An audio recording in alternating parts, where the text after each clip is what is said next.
Test cricket में पाकिस्तान जो है उसके तितर बितर हो गई, पड़खच्चे उड़ गए। कभी बैटिंग फ्लॉप शो हो जाता है, कभी बॉलिंग जो है नाजुक मराइल पे खराब बॉलिंग हो जाती है। कसम इनकी हार से डर लगता है कि हम अपना हाल क्या करेंगे। कहां से नोचे, अब तो जगह खत्म हो गई है, कहां से फाड़े अपने आप को, जगह खत्म हो गई। अबे यार फटी हुई पजामे साले ये कभी भी पाकिस्तान को ऊपर लेके नहीं जाएंगे। इनके पैसे काटो, बहुत लगते हैं। ये जिल्लत के बीरार है, जिल्लत की दुकान है। तुमने हाथ जोड़े थे इनके लिए, 24 करोड़ तुम्हारे आगे हाथ जोड़े। जैसी प्रेशर पड़ता है इस टीम पे, तो एक तो मुझे लगता है कि सीरियस प्रॉब्लम है। एक तरह से जो आपका एक बिलीफ सिस्टम है ना, वो कहीं ना कहीं ऑफ हो जाता है जैसे ही प्रेशर पड़ता है। बॉलर्स के ऊपर खास तौर पे जब प्रेशर पड़ता है तो खराब स्पेल करने शुरू कर देते हैं। बैट्समैन तो ऐसे ही है, टॉप ऑर्डर जो है वो टेक्निकल, उसमें इतनी कुव्वत ही नहीं है कि हल्की फुल्की भी साइडवेज की मौसीकी हो तो वहां पे ये फ्लॉप शो हो जाता है। मेरा दिल नहीं चाह रहा यार, उठा ले इनको, ए मेरे अल्लाह उठा ले इनके साथ। पाकिस्तान लगा हुआ इनके साथ, मेरा जीना आराम कर दिया दोपहर से। बादशाह भाई शो कर ले, बादशाह भाई शो कर ले। अबे इन पे शो करने से अच्छा मैं फुटबॉल में शो कर लूं। इन जनाजों पे क्या लिवरपूल और ब्रेंटफोर्ड का बता दे आदमी, चेल्सी का मैच था उसका बता दे आदमी। यार इन लांतियों पे काम करके अब तो हमारा तो पूरा बांग्लादेश का। So is Pakistan the worst team, the worst home team in cricket के अपने घर में भी, जो अपनी कंडीशंस को ना समझ सके? मतलब एम्बैरेसमेंट तो ये जो पिछली हो रही थी वो तो एम्बैरेसमेंट हुई रही थी। ये तो अब इस सिनेरियो के लिए और इस मैच के लिए मुझे लगता है कि embarrassment is an understatement, because वो तो एम्बैरेसमेंट हम जब से खेलते हुए आ रहे हैं तो एम्बैरेसमेंट हो ही रही है। अफगानिस्तान से हारना, यूएसए से हारना, फॉर्मेट वाइज अलग अलग एम्बैरेसमेंट तो हम ऐसे मार्क कर लें। बांग्लादेश टेस्ट मैच हार गया, लंतियों नहीं तो दूसरे दिन से बताया कि 5वें दिन ये विकेट स्पिन लेगी, नहीं घंटा लेगी। अबे हमको वो पेट पत्रकार थोड़ी है, चूतिया थोड़ी। पाकिस्तान ने बहुत कंट्रीब्यूट किया है इस विन पे बांग्लादेश के लिए, इसलिए कि सिलेक्शन खराब, स्पिनर के बगैर आप चले गए। उसके बाद बैटिंग 5th डे के ऊपर तो सीधी सादी पिच के ऊपर घबराहट का शिकार और लेने के देने पड़ गए। आपने डिक्लेयर की इनिंग्स, सोचा कि आप मैच को काबू में रखेंगे, मगर टेस्ट क्रिकेट जो है ये हंसाती भी है और बहुत दफा रुलाती भी है। सो कहाँ पे गलती है? देखिए, पहले तो सिलेक्शन में गलती है, इसलिए कि आप स्पिनर के बगैर चले गए। दूसरे, फास्ट बॉलिंग की जो रेपुटेशन के ऊपर आप इनको खिलाई जाते हैं, वो एक तरह से खत्म हो गई है वो रेपुटेशन। और ये एशिया कप से एक तरह से डिबैकल शुरू हुआ है, एक कॉन्फिडेंस क्राइसिस जो इस बॉलिंग लाइनअप में, खास तौर पे फास्ट बॉलिंग लाइनअप में आया है, वो वहां से शुरू हुआ है। जो भारत के अगेंस्ट मैच था, सीमिंग कंडीशंस में धुलाई हुई हमारे फास्ट बॉलर्स की, और फिर सारी दुनिया ने ये ताड़ लिया कि इन पे अगर हमला किया जाए या थोड़ा सा जिगर दिखाया जाए तो ये जो बॉलिंग अटैक है ये उस पाए का नहीं है जितनी कि इसकी रेपुटेशन है, क्योंकि स्पीड सबकी कम हो गई है। फिर उसके बाद स्किल लेवल है नहीं है। बांग्लादेश के फास्ट बॉलर्स ज्यादा पेनिट्रेटिव दिखे, तो हमारे बॉलर्स जो थे वो ज्यादातर विकेट लेने के बाद जो है वो एक विकेट को एंजॉय करने के चक्कर में होते हैं, एक ड्रामा बनाने के चक्कर में होते हैं, रात दिन के परफॉर्मेंस के थ्रू वो अपनी धाक बनाए। स्पीड सबकी कम है। ऐसी पिच के ऊपर अगर आपके pass out and out fast bowler नहीं है और एक ही तरह के 125-30 के फास्ट बॉलर्स हैं, तो बांग्लादेश जैसी बैटिंग लाइनअप भी खड़ी हो जाएगी आपके खिलाफ।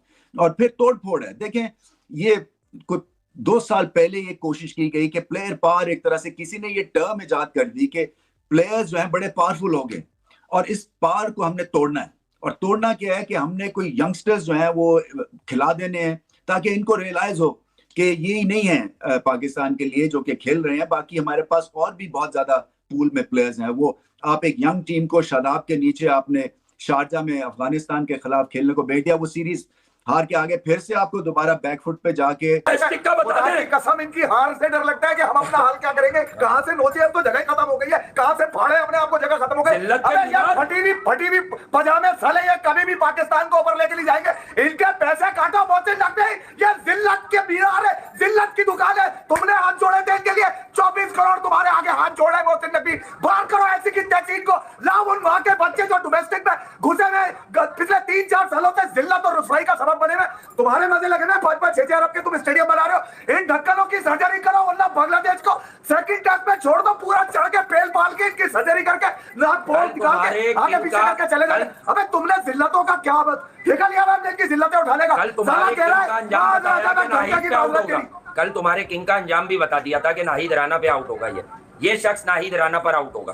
कल तुम लोगों को वाज़े बताया तुम लोगों को, और कवर ड्राइव पे आउट हुआ है। बॉडी कहीं, बल्ला कहीं, हेड कहीं गिरा हुआ है, कवर ड्राइव मार रहे हैं दूर से। अबे टेक्निकली भी साउंड नहीं है ये, सही है, अभी एक्सपोज हो गया है। अच्छा, बात सिर्फ इसकी नहीं है, पूरी टीम हारी है, लेकिन टीम में इजारादारी अभी इसी ग्रुप की चल रही है। शान मसूद हमारे लिए अच्छा कप्तान नहीं है। बाबर जब कप्तानी से हटे तो नए लोग, नई टीम, एक राना जाती है, दूसरा नालायक खड़ा होता है चिंगम चबा के, इंग्लिश में हार गया ये तो। अब पता क्या बातें चलेंगी यार, कल ड्रेसिंग रूम का माहौल खराब हो गया। अबे ड्रेसिंग रूम का कल माहौल खराब हो गया, इसने 12 इनिंग में 50 नहीं किया, ये कैसे पिंडी टेस्ट खेल रहा था? और कौन सा आराम, इसका कौन सा बड़ा वाला ऑपरेशन हुआ है जो इसे आराम दिया जाए? अबे निकाल के बाहर फेंको इस कांसी किंग को। आराम क्या, डंडा देके ऐसा बिठाओ इसको कि जिंदगी भर आराम करे। 37-38 की उम्र में ठोक के चला गया, शुरू ही नहीं होता खत्म होता है, तुम्हारी कब्रें बना गया वो अपने साइज की। मेहदी हसन मिराज रग्बी मार के गया, तुम्हारे मुंह पे लानत मार के कैसा ब्रेक किया उसने? बॉल से उसने तुम्हारे मुंह काले। अच्छा मुंह काले तो इनके अब से, वो जो पहले वाला कप्तान था वो 2 वर्ल्ड टेस्ट के टाइटल से बाहर है,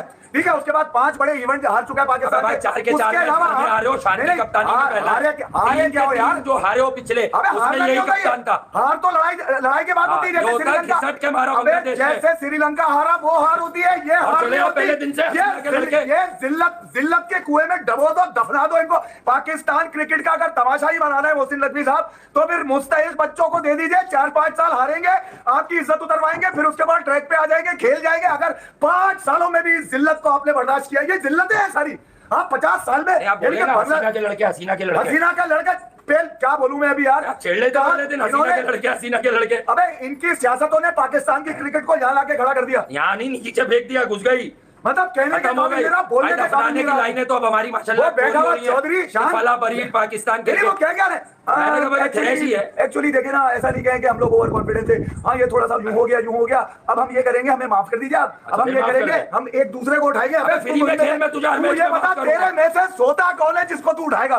ये फिर एक दूसरे को उठाएंगे, ये एक और लानत बर्दाश्त करनी पड़ेगी सेकंड टाइम पे, खुद ही गिरते हैं खुद ही उठाते हैं। वो 22 रन करके विकेट पे वक्त गुजार कर सेट हुआ और इतना उसने कोई चेपने का शॉट मारा बॉडी से दूर। अबे तो है ही चेप, उसको नाहिद राना ने कर बेटा ललचाया, मार ले कवर ड्राइव, ऐसे तो तुम बकरी हो रहा है। कौन मेरा? अब वो अगला कप्तान है आपका, उसकी इज्जत करें आप, वो कप्तान है अगला आपका, वो अपने कप्तानी का रन कर रहा है कि सऊद की जगह मुझे कप्तान बनाने का सिग्नल मिल गया, कौन दे सकता है आपको भी पता है यार। मेरा तो फिर मोहसिन नकवी का सवाल है, मैं इन्हीं को पकड़ूंगा भैया।